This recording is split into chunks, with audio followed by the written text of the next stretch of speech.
नमस्कार, बहुत बहुत स्वागत है आपका। किसानों के आंदोलन को आज छठा दिन है और इस छठे दिन के साथ ही आप देख रहे हैं कि चीजें लगातार सुधरती हुई फिलहाल तो नजर नहीं आ रही है। हालांकि जिस वक्त पे मैं ये पूरी की पूरी स्टोरी आप लोगों के लिए पढ़ रहा हूं उस वक्त पे खबर ये भी है कि आज जो है वो मुलाकात होनी है किसानों की, और किसान मुलाकात करेंगे तो देखते हैं किस तरह की चीजें सामने निकल कर आती है। लेकिन इससे पहले आखिर इन मुलाकातों की जरूरत क्यों पड़ी, क्यों पहले किसानों से मिलने के लिए कोई तैयार नहीं था, और उसके बाद जब चीजें लगातार बढ़ती गई खासतौर पर दिल्ली के बॉर्डर्स में, और इससे आम लोगों को परेशानी होने लगी, सब्जियों के दाम महंगे होने लगे क्योंकि कुछ अंदर बाहर नहीं हो पा रहा था। मतलब दिल्ली की सीमाओं के अंदर बाहर ना तो सब्जियां यहां से जा पा रही थी बहुत भारी मात्रा में, यानी औसतन जिस तरह से जो सप्लाई और डिमांड रहती है उस पर बहुत ज्यादा असर पड़ा, जिसका असर मार्केट पर भी दिख रहा था। ऐसे में आज मुलाकात तो नहीं है, लेकिन इस खबर से इधर किसानों के इस आंदोलन को अब अंतर्राष्ट्रीय एक तरह से समर्थन भी मिलता हुआ नजर आ रहा है। और जब मैं अंतर्राष्ट्रीय समर्थन की बात कर रहा हूं तो 2-3 बड़े बड़े देशों की बात कर रहा हूं। इसमें कनाडा का जिक्र है, जहां पर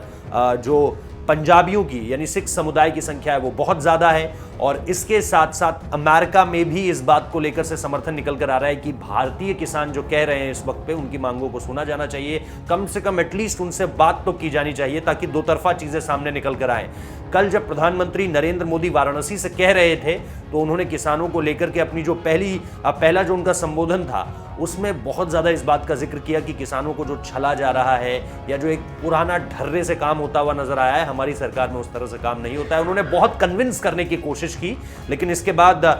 जब हमने कुछ किसानों से बात की और जो किसान यहाँ पर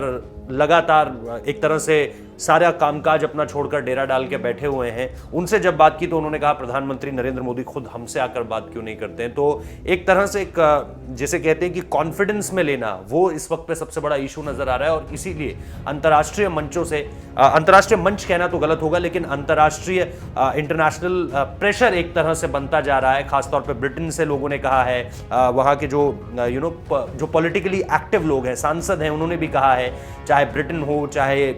ये कनाडा हो, या इसके अलावा यूनाइटेड स्टेट्स ऑफ अमेरिका हो, इसके अलावा भी जो इंडियन डायस्पोरा है, खास तौर पे जो Sikh community around the world है, जिसमें ऑस्ट्रेलिया भी शामिल है, और इसके साथ साथ ये सारी की सारी चीज़ें जो है वो अब निकल कर सामने आ रही हैं। और ऐसे में ये देखना दिलचस्प होगा कि इंडिया इस पर किस तरह का टेक रखता है, उससे चीज़ें क्या निकल कर सामने आती हैं। क्या किसान खुशी खुशी सारी बातें मान लेंगे, जो कि फिलहाल तो बहुत मुश्किल लग रहा है, लेकिन क्या एक बीच का रास्ता निकाला जाएगा, क्योंकि आमूमन ऐसी चीज़ों पर हमेशा एक बीच का रास्ता निकालने की कोशिश होती है। तुम्हारी भी पूरी बातें नहीं मानी जाएंगी, लेकिन हमने जो बातें कही हैं उसको भी पूरा नहीं माना जाएगा। कुछ तुम्हारी कम होंगी, कुछ हमारी कम होंगी, कुछ तुम्हारी मान ली जाएंगी, कुछ हमारी मान ली जाएंगी।